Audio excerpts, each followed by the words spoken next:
హెబ్రీయులకు రాసిన పత్రిక హెబ్రీయులకు రాసిన పత్రిక 13వ అధ్యాయం 5వ వచనం నుంచి ధనాపేక్ష లేని వారే మీకు కలిగిన వాటితో తృప్తి పొంది ఉన్నది. నిన్ను ఏమాత్రమునో విడువను, నిన్ను ఎన్నడనో ఎడబాయను అని ఆయనయే చెప్పిన కదా. కాబట్టి ప్రభు నా సహాయకుడు, నేను భయపడు, నరమాత్రుడు నాకేమి చేయగలడు అని మంచి ధైర్యంతో చెప్పగలవారమై ఉన్నాం. ఇక్కడ దేవుడు ఈ గ్రంథంలో ఏమని రాపించారంటే, ధనాపేక్ష లేని వారే మీ కలిగిన వాటితో తృప్తి పొంది ఉండి, నిన్ను ఏ మాత్రమునో విడవను, నిన్నెప్పుడు కూడా నేను విడిచిపెట్టను. దేవుడు లోకాన్ని ఎంతో ప్రేమించి తన కుమారుని లోకానికి పంపించాడు. ప్రతి ఒక్కరూ కూడా పరలోకం చేరాలని, నిత్య జీవం నిత్యం ఆనందంగా సంతోషంగా ఉండాలని చెప్తాను.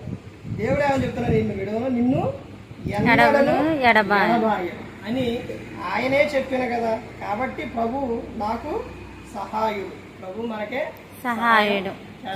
అన్ని విషయాల్లో మనం ఆయనకు మొరపెట్టుకున్నప్పుడు దేవుడు మనకు సహాయం చేస్తాడు. నేను భయపడను, నరమాత్రుడు నాకేం చేయగలనని మంచి ధైర్యంతో చెప్పగలవారమై ఉన్నాం.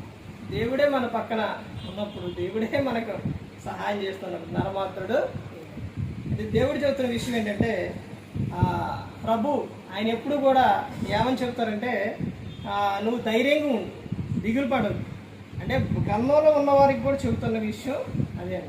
ఏమని చెప్తున్నారంటే, ఎప్పుడు భయపడొద్దు, ధైర్యంగా ఉండండి, సంతోషంగా ఆనందంగా ఉండండి అని చెప్తున్నారు. ఇంకో విషయం ఆయన చెప్తున్న విషయం ఏంటంటే, ప్రభు ఎలా ఉండంటే మనకు సమీపంగా ఉంది, అంటే దగ్గరగా. ప్రభువే మనకంట మనల్ని ఎంతగానో ప్రేమించి తన కుమారుని పంపించారు. కుమారుడు మన కోసం ప్రాణం పెట్టారు, పరలోకం ఆయన వెళ్ళారు. తర్వాత అందరినీ అక్కడికి చేరాలని యేసుక్రీస్తు ప్రభు లోకానికి వచ్చారు. దేవుడు మనల్ని ఎప్పుడు కూడా విడిచిపెట్టలేదు.